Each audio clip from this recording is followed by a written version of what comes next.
After they had brought me out of shock the third time, my doctor announced that they were rapidly losing the battle.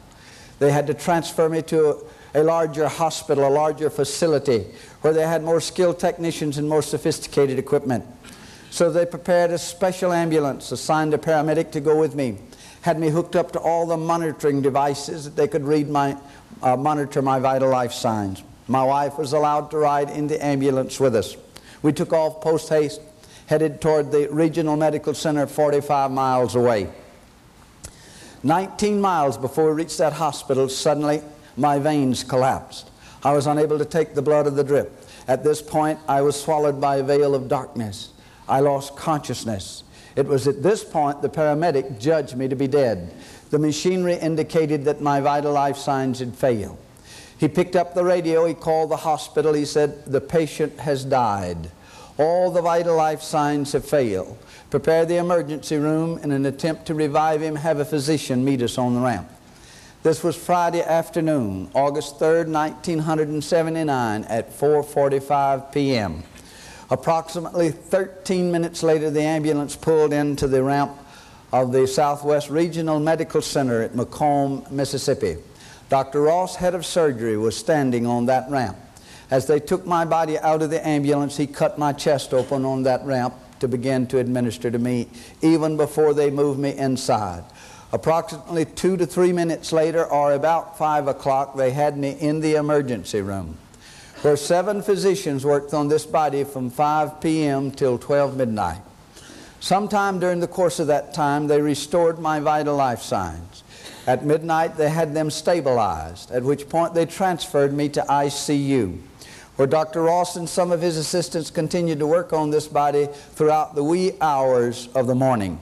At approximately 6 a.m., my vital life signs began to fail again. At this point, Dr. Ross came out and spoke to my wife. He said, "We have exhausted all options. The only thing left now is to attempt surgery." He had already told her it was impossible to do the surgery, and the body in the weakened condition could not withstand it. But at this point, he had to change his mind. It was the only alternative that he had. So a little after 6 a.m. that morning, Dr. Ross started major surgery along with his assistants. And just before 6 p.m. that afternoon, they had completed it. Dr. Ross had met me on that ramp Friday afternoon, and he never went to his house until after 6 o'clock Saturday evening. Wherever I go to give this testimony, I always try to include this part as a testimonial to the dedication of those medical people. See, I praise God for that kind of dedication in anyone. It's a rare thing today. Dr. Ross himself, a Christian gentleman, was determined to preserve whatever spark of life that was in this human body to the best of his ability.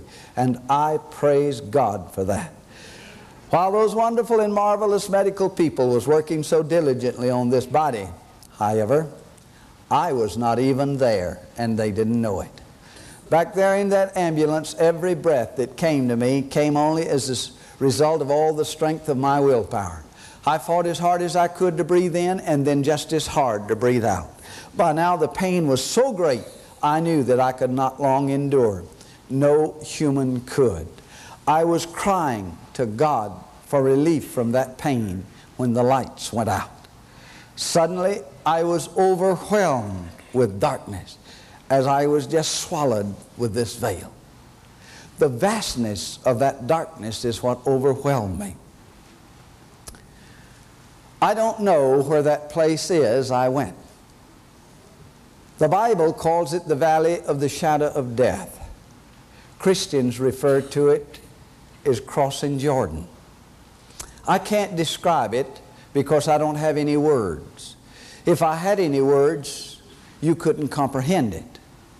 But don't you worry about it, because you'll know what it's like. You're going to cross that veil too. Everyone that's gone on passed that way, without exception. Everyone that will come must pass the same way.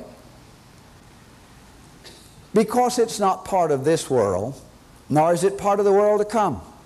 It is only the door, or the bridge, or the valley, or the way that ties the two together.